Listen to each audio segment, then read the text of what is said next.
ഈ ഓഗസ്റ്റ് മാസത്തിൻ്റെ ഏറ്റവും ഒടുവിലത്തെ ദിവസത്തിൽ നമ്മളെത്തി. ദൈവം എത്ര വിശ്വസ്തനായിരുന്നു, ദൈവം എത്ര നല്ലവനായിരുന്നു, കരുണയുള്ള കർത്താവാണ്. ഈ 8-ാം മാസം നമുക്ക് എതിരെ ഉണ്ടായിരുന്ന പിശാചിൻ്റെ പ്രവൃത്തികളെല്ലാം കർത്താവ് തട്ടി മാറ്റി. എന്തെല്ലാം അനർത്ഥങ്ങൾ വരാമായിരുന്നു, ആ അനർത്ഥങ്ങളെല്ലാം യേശു കർത്താവ് നമ്മുടെ മുമ്പിൽ നിന്ന് എടുത്തു മാറ്റി. ഏതെല്ലാം കുരുക്കിൽ പിശാച് പെടുത്താൻ നോക്കി, അവിടെ നിന്നെല്ലാം വിടുവിച്ചു. കർത്താവ് നമ്മെ സ്വതന്ത്രമാക്കി. നമ്മൾ സാക്ഷാൽ സ്വതന്ത്രരാണ്.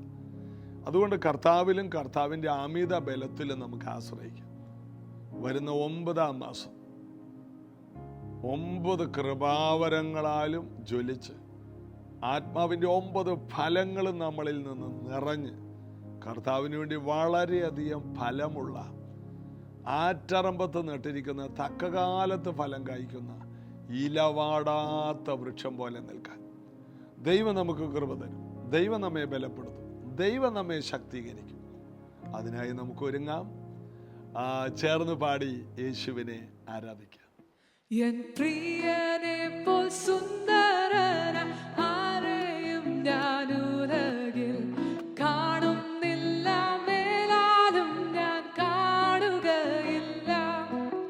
എൻ പ്രിയനെ പോൽ സുന്ദരന ആരെയും ഞാൻ ഉലകിൽ കാണുന്നില്ല, മേലാലും ഞാൻ കാണുകയില്ല.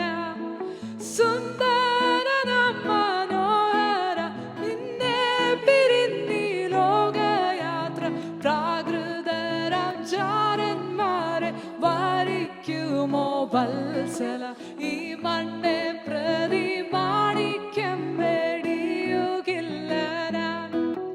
ഈ മണ്ണെ പ്രതി മാണിക്യം വെടിയുകില്ല ഞാൻ. സുന്ദരനാം മനോഹര നിന്നെ പിരിഞ്ഞി ലോകയാത്ര പ്രാകൃതരാം ജാരന്മാരെ വരിക്കുമോ വത്സല. ഈ മണ്ണെ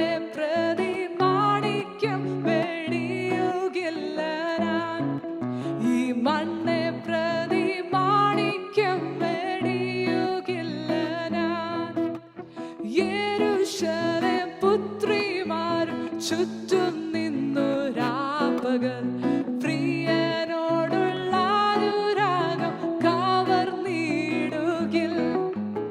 യെരൂശലേം പുത്രിമാർ ചുറ്റും നിന്നു രാപ്പകൽ പ്രിയനോടുള്ള അനുരാഗം കവർന്നിടുകിൽ.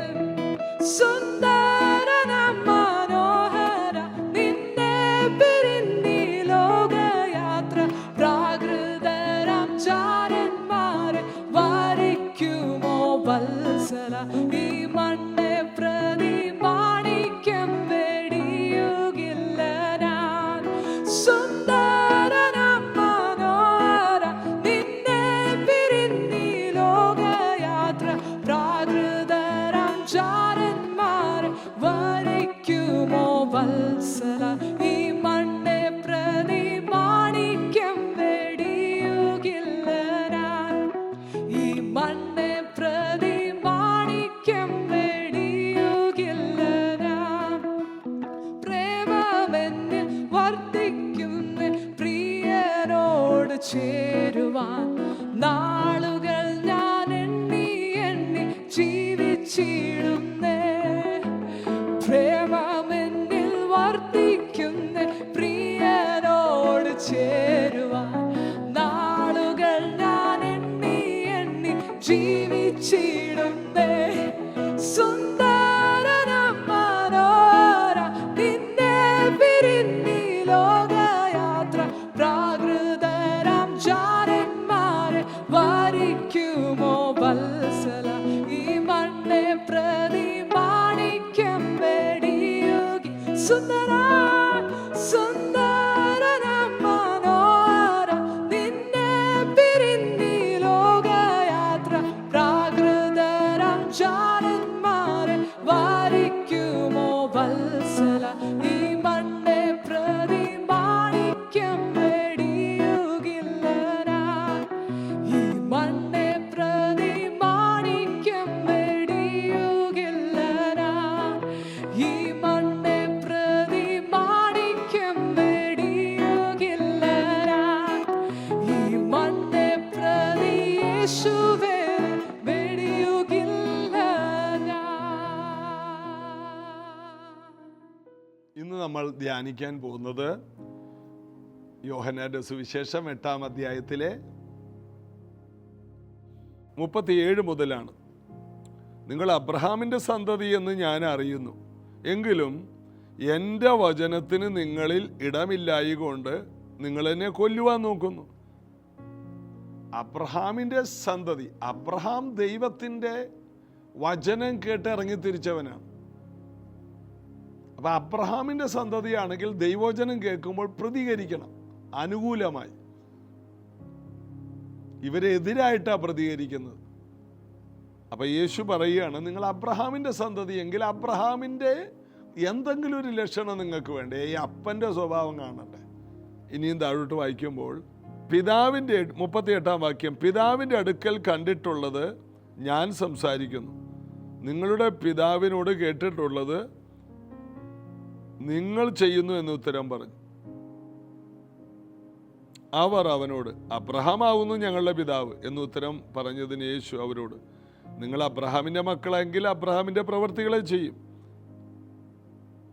എന്നാൽ ദൈവത്തോട് കേട്ടിട്ടുള്ള സത്യം നിങ്ങളോട് അറിയിച്ചിരിക്കുന്ന മനുഷ്യനായി എന്നെ നിങ്ങൾ കൊല്ലുവാൻ നോക്കുന്നു. അങ്ങനെ അബ്രഹാം ചെയ്തില്ലല്ലോ. അപ്പോൾ നിങ്ങൾ അബ്രഹാമിൻ്റെ മക്കളെങ്കിൽ അബ്രഹാമിൻ്റെ പ്രവർത്തികളെ ചെയ്യുമായിരുന്നു. അപ്പോൾ യേശു നമ്മെ പഠിപ്പിക്കുന്നത്, നമ്മുടെ പ്രവർത്തി കണ്ടാൽ അറിയാം നമ്മുടെ അപ്പൻ ആരാണ്. അപ്പോൾ ദൈവത്തിൻ്റെ മക്കൾ, കഴിഞ്ഞ ദിവസം നമ്മൾ ചിന്തിച്ചു, ദൈവത്തിൻ്റെ മക്കളെങ്കിൽ ദൈവത്തിൻ്റെ പ്രവൃത്തി നമ്മിലൂടെ പുറത്തു വരണം. ദൈവത്തിൻ്റെ പ്രവൃത്തിയിൽ സ്നേഹമുണ്ട്, സ്നേഹത്തിൻ്റെ പ്രവൃത്തിയാണ്. ദൈവത്തിൻ്റെ പ്രവൃത്തി മുഴുവനും കരുണയുടെയും ദയയുടെയും പ്രവൃത്തിയാണ്, മനസ്സലിവിൻ്റെ പ്രവൃത്തിയാണ്. പെറ്റമ്മയേക്കാൾ വിശ്വസ്തൻ എന്നാണ് നാം വായിക്കുന്നത്. ദൈവം ഒരു അമ്മ തൻ്റെ കുഞ്ഞിനെ ലാളിക്കുന്നത് പോലെ ഞാൻ നിങ്ങളെ ലാളിക്കുന്നു. അടുത്തത്, കഴുകൻ തൻ്റെ കുഞ്ഞിനെ ചിറകിൽ വഹിക്കുന്നത് പോലെ ഞാൻ നിങ്ങളെ വഹിച്ചു. കഴുകൻ തൻ്റെ കുഞ്ഞുങ്ങളെ പറക്കാൻ പഠിപ്പിക്കുന്നത് പോലെ ഞാൻ നിങ്ങളെ പഠിപ്പിക്കുന്നു. അപ്പൊ ഇതെല്ലാം ദൈവം തൻ്റെ ദാസന്മാരിലൂടെ നമ്മോട് സംസാരിച്ച കാര്യമാണ്. ഇസ്രായേൽ മക്കളോട്, അബ്രഹാമിൻ്റെ മക്കളോട് സംസാരിക്കുക. നിങ്ങൾ അബ്രഹാമിൻ്റെ മക്കളാണെങ്കിൽ അബ്രഹാമിൻ്റെ പ്രവർത്തികളെ ചെയ്യുമായിരുന്നു. അബ്രഹാമിൻ്റെ പ്രവൃത്തി എന്താണ്? ദൈവത്തെ വിശ്വസിച്ച് ദൈവത്തിൻ്റെ വാക്ക് കേട്ട് എങ്ങോട്ടെന്നില്ലാതെ പുറപ്പെട്ടെന്നാണ് എബ്രായ ലേഖനം 11 പറയുന്നു. വിശ്വാസത്താൽ അബ്രഹാം വാഗ്ദത്തം ചെയ്ത ദേശത്തേക്ക് വിളിക്കപ്പെട്ടാറ് എങ്ങോട്ട് പോകുന്നു എന്ന് അറിയാതെ പുറപ്പെട്ടു. അബ്രഹാം പോയിടത്തെല്ലാം ദൈവത്തെ ആരാധിച്ചു, ദൈവത്തിന് യാഗപീഠം പണിതു. അബ്രഹാം ദൈവത്തെ വിശ്വസിച്ചു, അതവന് നീതിയായി കണക്കിട്ടു. അബ്രഹാം ദൈവത്തെ കാത്തിരുന്നു. അബ്രഹാം ദൈവം പറഞ്ഞിട്ട് അബ്രാം എന്ന പേരിൽ നിന്ന് അബ്രഹാം എന്ന പേരാക്കി, സാറായി എന്ന പേരെ സാറ എന്നാക്കി. അങ്ങനെ ഭാര്യയും ഭർത്താവും ദൈവത്തെ വിശ്വസിച്ചു. സാറ പുത്രോൽപാദനത്തിനുള്ള ശക്തി വാഗ്ദത്തം ചെയ്തവൻ വിശ്വസ്തനെന്ന് എണ്ണി പ്രാപിച്ചു. ഇതൊക്കെയാണ് അബ്രഹാം ചെയ്തത്. അബ്രഹാമിൻ്റെ പ്രവർത്തികൾ അടുത്ത തലമുറയിലോട്ട് വന്നപ്പോൾ ഇല്ല. എന്തുകൊണ്ടാണ് ദൈവം അബ്രഹാമുമായിട്ട് ഉടമ്പടി ചെയ്തത്? അബ്രഹാം ദൈവത്തെ പരിപൂർണമായി വിശ്വസിച്ചു. ഉൽപ്പത്തി പുസ്തകം 22-ാം അധ്യായത്തിൽ സ്വന്തം മകനെ, നീ സ്നേഹിക്കുന്ന ഇസഹാക്കിനെ തന്നെ മോറിയ ദേശത്ത് കൊണ്ടുപോയി എനിക്ക് വേണ്ടി യാഗം കഴിക്കുക എന്ന് പറഞ്ഞപ്പോൾ അബ്രഹാം അതികാലത്ത് എഴുന്നേറ്റ് വിറക് കീറി മകനെ ഉണർത്തി മകൻ്റെ തോളിലേക്ക് വിറക് വെച്ചു കൊടുത്തു. വിറക്, തീ, കത്തി ഇവയുമായിട്ട് പുറപ്പെടുകയാണ്. പോകുന്ന വഴിക്ക് മോൻ ചോദിക്കുന്നുണ്ട്, അപ്പ വിറകുണ്ട്, തീയുണ്ട്, യാഗമൃഗം എവിടെ? അപ്പോൾ ദൈവം കരുതിക്കൊള്ളും മോനെ, യഹോവ ഇരേ, ഹീബ്രുവിൽ കൊടുത്തിരിക്കുന്ന ജഹോവ ജായിരെ, മോനെ ദൈവം തക്ക സമയത്ത് ഇറങ്ങി വന്ന് കരുതിക്കൊള്ളും. അതായിരുന്നു അബ്രഹാമിന്റെ വിശ്വാസം. അവനിങ്ങനെ പറഞ്ഞ് അവിടെ ചെന്നപ്പോൾ അവൻ വിചാരിച്ചു എന്തെങ്കിലും ഒരു ക്രമീകരണം ഉണ്ട്. അവിടെ ചെന്നപ്പോൾ ഒരു ക്രമീകരണവും ദൈവം ചെയ്തിട്ടില്ല. ദൈവം എന്തെങ്കിലും കരുതി വെച്ചിട്ടുണ്ടാകും, ഒന്നുമില്ല. ദൈവം ചിലപ്പോൾ മനസ്സലിവോടെ മോനെ ഒന്നും ചെയ്യേണ്ടെന്ന് പറഞ്ഞാണ് അവിടെ വരുമ്പോൾ തടയും.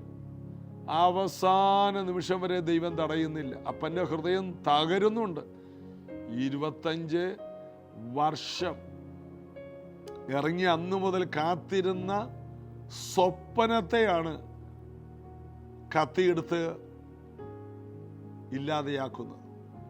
അബ്രഹാമിന്റെ വലിയ സ്വപ്നത്തെ, അബ്രഹാമിന്റെ ഭാവി ഇല്ലാതെയാക്കുകയാണ് ദൈവത്തിനു വേണ്ടി.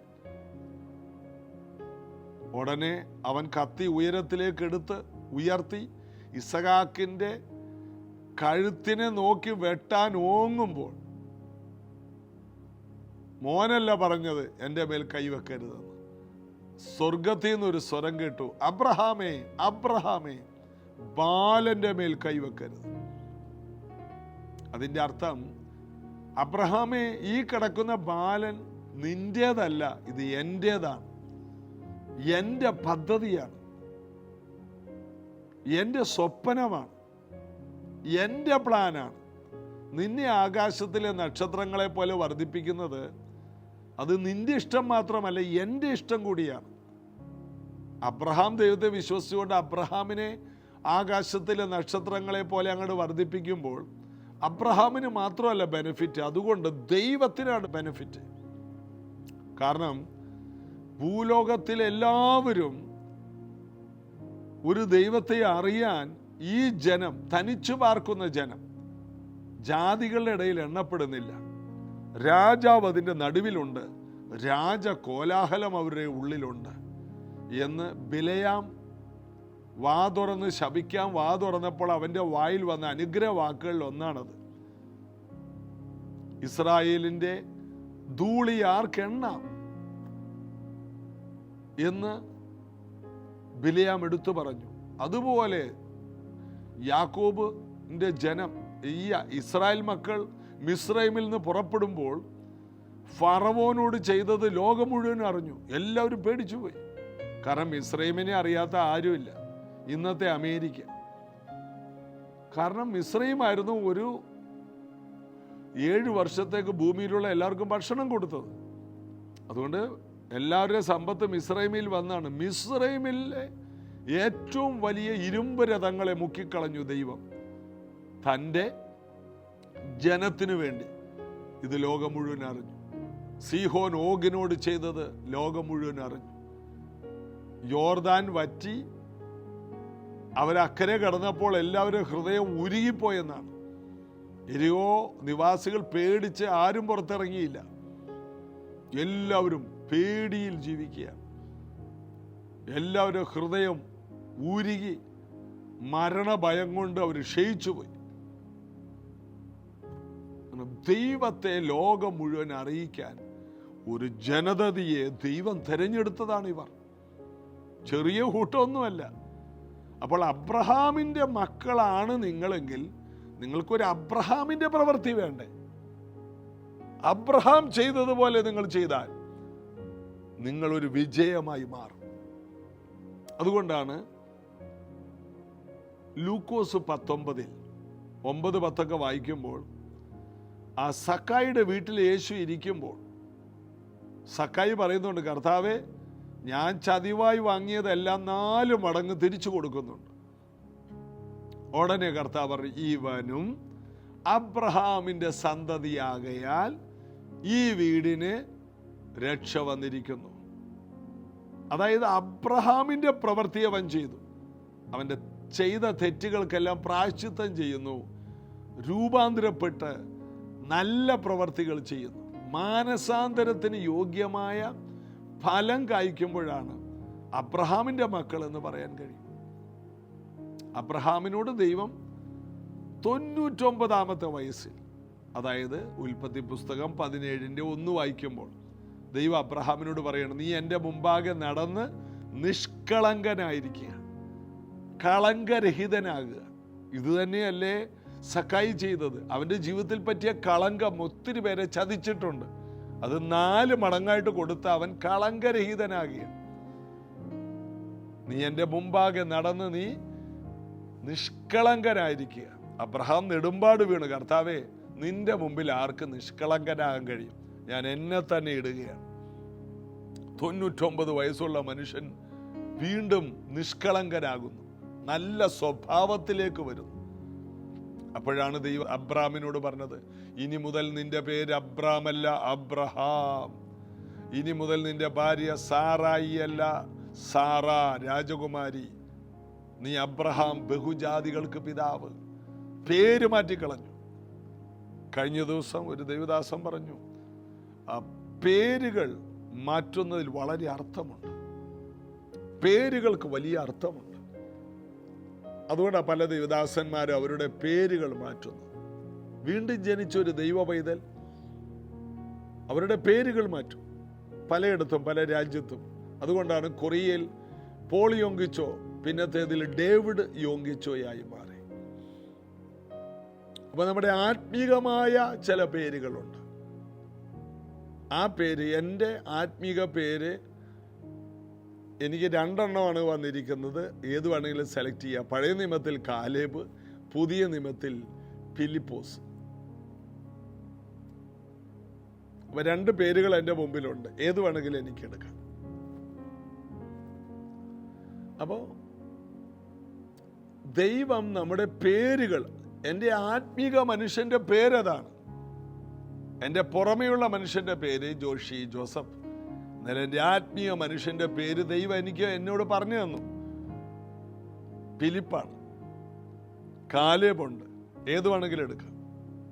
എനിക്ക് കുറച്ചും കൂടി ഇഷ്ടം ഫിലിപ്പാണ്, ഫിലിപ്പോസ്. എന്താണ്? ഫിലിപ്പോസ് പോയ പട്ടണത്തിൽ വലിയ സന്തോഷമുണ്ടായി. അത് എൻ്റെ വിളിയുടെ ഒരു ഭാഗമാണ്. പോകുന്നിടത്ത് ഒരു ചിരി ഉണ്ടാക്കുക, സന്തോഷം ഉണ്ടാക്കുക, അത് എൻ്റെ മേലുള്ള കോളിംഗ് ആണ്.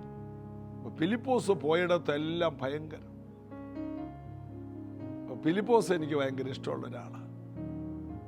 അവന് ചെറിയ കാര്യമാണ് ഏൽപ്പിച്ചത്, എന്നാൽ അവൻ്റെ മിനിസ്ട്രിയുടെ ഹൈ എൻഡിലേക്ക് അവൻ കയറി. അപ്പോൾ ദൈവത്തിൻ്റെ മക്കൾ അറിയണം, നമ്മൾ അബ്രഹാമിൻ്റെ മക്കളാണെങ്കിൽ അബ്രഹാമിൻ്റെ പ്രവൃത്തി ചെയ്യണം. സക്കായിയോട് പറഞ്ഞു, ഇവനും അബ്രഹാമിൻ്റെ മകനാകയാൽ ഈ വീടിന് രക്ഷ വന്നു. യേശു പറഞ്ഞില്ല, ഞാൻ ഇന്ന് നിന്റെ വീട്ടിൽ പാർത്തുകൊണ്ട് ഈ വീട് രക്ഷപ്പെടുമെന്ന് പറഞ്ഞില്ല. യേശു എത്രയോ വീടുകളിൽ പാർത്തു. ഒരു പരീശന്റെ വീട്ടിൽ ചെന്നു. പരീശൻ യേശുവിനെ നെഗറ്റീവായിട്ടാണ് കണ്ടത്. യേശു 100 കണക്കിന് വീട്ടിൽ പോയി. ഇവരോടൊന്നും പറഞ്ഞില്ല, നിന്റെ വീടിന് രക്ഷ വന്നു. എന്നാൽ സക്കായിയുടെ മാനസാന്തരത്തിന് യോഗ്യമായ ഫലത്തെക്കുറിച്ച് കേട്ടപ്പോൾ സക്കായിയോട് പറഞ്ഞു, നീ അബ്രഹാമിന്റെ സന്തതിയാകയാൽ ഈ വീടിന് രക്ഷ വന്നു. ലൂക്കോസ് 19:9-10 വായിക്കുമ്പോൾ കാണും. അപ്പോൾ കാണാതെ പോയതിനെ തിരഞ്ഞു രക്ഷിപ്പാനാണ് മനുഷ്യപുത്രൻ വന്നത്. കാണാതെ പോയി, അബ്രഹാമിന്റെ കുടുംബത്തിൽ കാണാതെ പോയത്. അപ്പോൾ ഇസ്രായേൽ ഗോത്രത്തിൽ കാണാതെ പോയതിനെ തിരഞ്ഞു രക്ഷിക്കാനാണ് യേശു വന്നത്. അബ്രഹാമിന്റെ കുടുംബത്തിൽ എന്താണ്? അബ്രഹാമിനോട് ദൈവത്തിനൊരു ഉടമ്പടിയുണ്ട്. അങ്ങനെ തിരഞ്ഞു രക്ഷിക്കുക എന്ന് പറഞ്ഞാൽ അവർ നഷ്ടപ്പെട്ട് കിടക്കുന്ന അവസ്ഥയിൽ നിന്ന് അവരെ തിരിച്ചു കൊണ്ടുവരിക. ഇതിനാണ് ഇവരോട് യേശു സംസാരിക്കുന്നത്. ഇവന്മാർക്കിത് മനസ്സിലാകുന്നില്ല. ഇവന്മാർ ഞങ്ങൾ അബ്രഹാമിന്റെ മക്കൾ എന്ന് പറഞ്ഞ് യേശുവിനെ മെക്കിട്ട് കയറുകയാണ്. യേശുവിനെ കല്ലെറിയാൻ നോക്കിയാണ്. യേശുവിന് ഭൂതമുണ്ടെന്ന് താഴോട്ട് വായിക്കുമ്പോൾ കാണാം. യേശുവിന് ഭൂതമുണ്ടെന്ന് വരെ ഇവർ പറഞ്ഞു. എന്നാൽ വാസ്തവത്തിൽ ഇവരുടെ മേലാണ് ഭൂതമെന്ന് പിന്നത്തേതിൽ യേശു പറയുന്നുണ്ട്. നിങ്ങൾ പിശാച് എന്ന പിതാവിൻ്റെ മക്കൾ, പിശാചിൻ്റെ ഇഷ്ടം ചെയ്യുന്നു. അപ്പോൾ ഫലത്താൽ ഒരു വൃക്ഷത്തെ തിരിച്ചറിയാം. ഏത് വൃക്ഷത്തിനും ഒരു ഫലമുണ്ട്. മുന്തിരിവള്ളിയിൽ മുന്തിരിങ്ങേ ഉണ്ടാകും, അതിൽ വേറെ കയ്പുള്ളതൊന്നും ഉണ്ടാകത്തില്ല. ആപ്പിൾ ട്രീയിൽ ആപ്പിളേ ഉണ്ടാകും, തെങ്ങിൽ തേങ്ങയും ഉണ്ടാകും, മാവിൽ മാങ്ങയുണ്ടാകും. ഒരിക്കലും ഇന്ന് വരെ നമ്മുടെ വീട്ടുമുറ്റത്തെ മാവിൽ അല്ലാത്തൊരു ഫലം ഉണ്ടായിട്ടില്ല.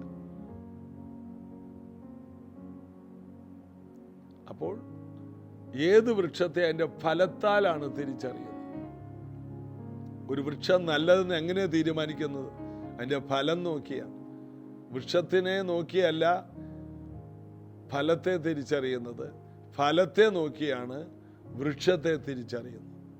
അപ്പോൾ നമ്മുടെ അധരഫലം, നമ്മുടെ വായിൽ നിന്ന് വരുന്ന വാക്ക്, നമ്മുടെ പെരുമാറ്റം, നമ്മുടെ വിശ്വാസം, ഇതെല്ലാം കാണുമ്പോൾ അപ്പനാരാണെന്ന് മനസ്സിലാവും. അബ്രഹാമിൻ്റെ മക്കളാണെന്ന് അറിയണമെങ്കിൽ അബ്രഹാമിൻ്റെ കുറേ പ്രവൃത്തി ചെയ്യുമ്പോൾ അറിയാം. ദൈവത്തിൻ്റെ മക്കളാണെന്ന് എങ്ങനെ അറിയും? ദൈവത്തിൻ്റെ സ്വഭാവമുള്ളവരായിരിക്കും. യേശുവിനെ പോലെ ജീവിച്ചാൽ ദൈവത്തിൻ്റെ മക്കൾ, അബ്രഹാമിനെ പോലെ ജീവിച്ചാൽ അബ്രഹാമിൻ്റെ മക്കൾ, പിശാചിനെ പോലെ ജീവിച്ചാൽ പിശാചിൻ്റെ മക്കൾ. പാപം ചെയ്യുന്നവനെല്ലാം പിശാചിൻ്റെ മക്കൾ. അപ്പോൾ അപ്പൻ ആരാണെന്ന് നമ്മുടെ പ്രവൃത്തിയിലൂടെ മാത്രമേ ലോകത്തിന് കാണിച്ചു കൊടുക്കാൻ കഴിയൂ. അതുകൊണ്ട് നല്ല പ്രവൃത്തി, നല്ല കുടുംബജീവിതം, നല്ല പെരുമാറ്റം, വിശ്വാസം, ദൈവാശ്രയം, താഴ്മ, വിനയം, ഇതെല്ലാം കാണുമ്പോഴറിയാം ഇതൊരു ദൈവ പൈതലാണ്. അല്ലാണ്ട് വസ്ത്രധാരണത്തിലൂടെയോ ക്ലീൻ ഷേവിലൂടെയോ ഒന്നും അല്ല ദൈവമകനാണെന്ന് കാണിച്ചു കൊടുക്കുന്നു. നല്ല ജീവിതം, നല്ല വാക്ക്, നല്ല പ്രവൃത്തി, അതെല്ലാവർക്കും ഉണ്ടാകട്ടെ. പുതിയ മാസം മുതൽ അതെല്ലാവരിലേക്കും നിറഞ്ഞിരിക്കട്ടെ. ഒരു ദൈവ പൈതലിന്റെ ക്വാളിറ്റി നമുക്ക് പുതിയ മാസത്തിൽ ജീവിക്കാം, പ്രാർത്ഥിക്കാം. യേശുവിൻ്റെ നാമത്തിൽ ഇന്ന് ഈ വചനം കേട്ട എല്ലാവർക്കും പുതിയ ഒരു തീരുമാനം, നല്ല ഫലം കായ്ക്കുന്ന നല്ല വൃക്ഷമായിരിക്കാൻ ഉള്ളൊരു തീരുമാനം ഈ ഓരോ മക്കളിൽ ഉണ്ടാകട്ടെ. ദൈവവചനത്താൽ വളർന്ന, വചനമെന്ന വിത്തിൽ നിന്ന് വളർന്നു വന്ന ഒരു വൃക്ഷത്തൈ ആയതുകൊണ്ട് ഞങ്ങളുടെ വളർച്ചയിൽ നല്ല ഫലങ്ങൾ ഉണ്ടാകാൻ അങ്ങയോട് പ്രാർത്ഥിക്കും. യേശുവേ, അറിഞ്ഞും അറിയാതെയും ചെയ്തു പോയ തെറ്റുകളെയെല്ലാം ഞാനും ഇത് കേൾക്കുന്നവർക്ക് വേണ്ടിയും ഏറ്റുപറയുന്നു. എല്ലാവരോടും പൊറുക്കണമേ. ഒരു വിശുദ്ധ ജീവിതത്തിനായി, നിഷ്കളങ്ക ജീവിതത്തിനായി, മാതൃക ജീവിതത്തിനായി ഞങ്ങളെ സമർപ്പിക്കും. യേശുവിനെ പോലെ ജീവിപ്പാൻ ഞങ്ങളെ സഹായിക്കണം. രോഗികളിപ്പോൾ സൗഖ്യമാകണം. എല്ലാവിധ ബന്ധനങ്ങൾ യേശുവിൻ നാമത്തിൽ അഴിഞ്ഞു മാറും. ശാപങ്ങളെ ക്രൂശിൽ വഹിച്ച യേശുവിൻ്റെ നാമത്തിൽ ഈ ജനങ്ങളിൽ വലിയ ബ്ലെസ്സിങ് ഉണ്ടാകട്ടെ, അനുഗ്രഹം നിറയട്ടെ. വഴികളും വാതിലുകളും ഈ വീടുകളിൽ തുറന്നു വരട്ടെ. പുതിയ മാസത്തിൽ വലിയ അത്ഭുതങ്ങൾ ഇവർ കാണട്ടെ, യേശുവിൻ നാമത്തിൽ. ആമേൻ. യേശുവിൻ്റെ വലിയ കൃപയിൽ നമുക്ക് നിറയാം. പുതിയ മാസം ആരംഭിക്കുന്ന ഒരു ഞായറാഴ്ചയോടുകൂടിയാണ് 1-ാം തീയതി സെപ്റ്റംബർ 1. ഒരു നല്ല സഭായോഗം ഞായറാഴ്ച പ്രൈസ് ജനറേഷൻ ചർച്ചിലുണ്ട്. വരാൻ കഴിയുന്നവർ, മറ്റു ജില്ലകളിൽ നിന്ന് വരാൻ കഴിയുന്നവർ ആലപ്പുഴ കളർകോട് ജംഗ്ഷനിൽ പടിഞ്ഞാറോട്ട് വരുമ്പോൾ നിങ്ങൾക്ക് ചർച്ചിൽ വരാൻ കഴിയും. രാവിലെ 8 മണിക്കാണ്. വരിക. കർത്താവിൽ നമുക്ക് സന്തോഷിക്കാം, ഒരുമിച്ച് പ്രാർത്ഥിക്കാം. മീറ്റിങ്ങിന് ശേഷം നിങ്ങൾക്ക് വേണ്ടി ഞാൻ പ്രാർത്ഥിക്കാൻ, പുതുതായിട്ട് വരുന്നവരെ പ്രത്യേകം കാണാനായിട്ട് ഞങ്ങൾ കാത്തിരിക്കുന്നു. God bless you.